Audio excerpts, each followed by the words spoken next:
जागरण जोश आप सभी प्रतियोगी परीक्षार्थियों के लिए 9 मार्च से 11 मार्च 2016 के मध्य घटित विभिन्न परीक्षा उपयोगी घटनाओं में से 7 महत्वपूर्ण घटनाओं को प्रस्तुत कर रहा है। ये घटनाएं परीक्षा में पूछे जाने वाले करंट अफेयर्स के प्रश्नों की तैयारी के दृष्टिकोण से महत्वपूर्ण है। करंट अफेयर्स हेडलाइन: राष्ट्रीय जलमार्ग विधेयक 2015 राज्यसभा में पारित। टाटा पावर ने महाराष्ट्र में 30 मेगावाट के IRRAL पवन ऊर्जा संयंत्र के अधिग्रहण हेतु हस्ताक्षर किए। मिस्र के पूर्व विदेश मंत्री अहमद अबुल घेट अरब लीग के महासचिव नियुक्त। सर्वोच्च न्यायालय के पूर्व न्यायाधीश BS चौहान विधि आयोग के अध्यक्ष नियुक्त। इसरो के नेविगेशन उपग्रह IRNSS 1F का सफल प्रक्षेपण। भारत एवं बांग्लादेश के $2 अरब के ऋण समझौते पर हस्ताक्षर किए। लोकसभा ने शत्रु संपत्ति संशोधन अधिनियम 2016 पारित किया। करंट अफेयर्स विस्तार से। राष्ट्रीय जलमार्ग विधेयक 2015 राज्यसभा में पारित। राज्यसभा ने राष्ट्रीय जलमार्ग विधेयक 2015 को सर्वसम्मति से पारित किया। यह विधेयक केंद्रीय जहाजरानी, सड़क परिवहन और राजमार्ग मंत्री नितिन गडकरी द्वारा पेश किया गया। इस विधेयक के तहत देश के 106 जलमार्गों को राष्ट्रीय जलमार्ग घोषित करने का प्रावधान है। इससे पहले यह विधेयक 22 दिसंबर 2015 को लोकसभा में पारित हुआ था। टाटा पावर ने महाराष्ट्र में 30 मेगावाट के IRRL पवन ऊर्जा संयंत्र के अधिग्रहण हेतु हस्ताक्षर किए। इंडोरामा रिन्यूएबल्स लिमिटेड महाराष्ट्र के सांगली जिले में 30 मेगावाट पवन ऊर्जा संयंत्र की मालिक है। IRRAL पवन ऊर्जा संयंत्र जुलाई 2013 से संचालित है। IRRAL का पवन ऊर्जा संयंत्र नवीन और नवीकरणीय ऊर्जा मंत्रालय का सृजन आधारित प्रोत्साहन योजना के तहत पंजीकृत है। इस अधिग्रहण के साथ टाटा पावर की कुल उत्पादन क्षमता 9130 मेगावाट हो गई। मिस्र के पूर्व विदेश मंत्री अहमद अब्दुल घेट अरब लीग के महासचिव नियुक्त। 22 सदस्यीय संगठन अरब लीग ने अबुल घेट के पक्ष में सर्वसम्मति से मतदान किया। 73 वर्षीय अबुल घेट नाबिल अरब लीग के वर्तमान महासचिव अल अरबी का स्थान ग्रहण करेंगे। अहमद अबुल घेट ने वर्ष 2004 से 2011 तक होस्नी मुबारक के शासनकाल में मिस्र के विदेश मंत्री का पद संभाला था।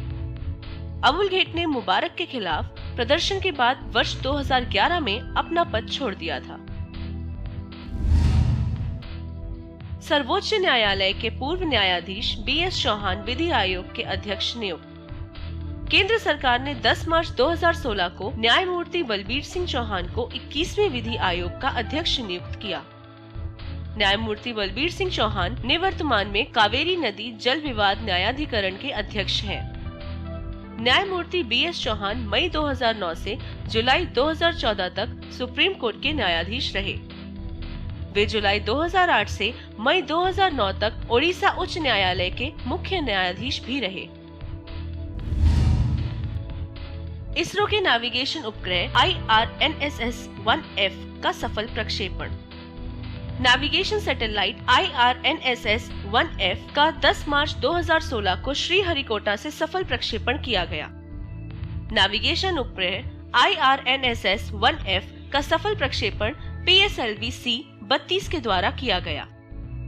ध्रुवीय उपग्रह प्रक्षेपण यान PSLV-C 32 ने IRNSS 1F को लेकर उड़ान भरी। IRNSS 1F का मुख्य उद्देश्य अमेरिकी ग्लोबल पोजिशनिंग सिस्टम के अनुरूप सही नेविगेशन सुविधा देना है। भारत एवं बांग्लादेश ने $2 अरब के ऋण समझौते पर हस्ताक्षर किए। इस ऋण समझौते का उद्देश्य दोनों देशों के मध्य सामाजिक आर्थिक विकास करना एवं दोनों देशों के द्विपक्षीय संबंध सुधारना है। भारत द्वारा किसी भी देश को दी गई यह अब तक की सबसे बड़ी ऋण सहायता है। इस संबंध में प्रधानमंत्री नरेंद्र मोदी ने जून 2015 में बांग्लादेश यात्रा के दौरान घोषणा की थी।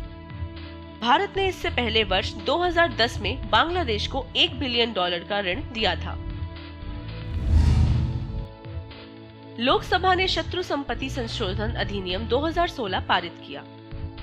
लोकसभा में 9 मार्च 2016 को शत्रु संपत्ति अधिनियम 1968 में संशोधन हेतु बिल पारित किया गया। इसका उद्देश्य पाकिस्तान एवं चीन के साथ युद्ध में विस्थापित लोगों द्वारा दोनों देशों में छोड़ी गई संपत्ति का उचित हल निकालना है। लोकसभा में शत्रु संपत्ति अधिनियम 1968 ध्वनि मत से पारित किया गया। इस अधिनियम को भारत सरकार ने वर्ष 1968 में लागू किया था, जिसके अंतर्गत अभिरक्षण में शत्रु संपत्ति को रखने की सुविधा दी गई थी।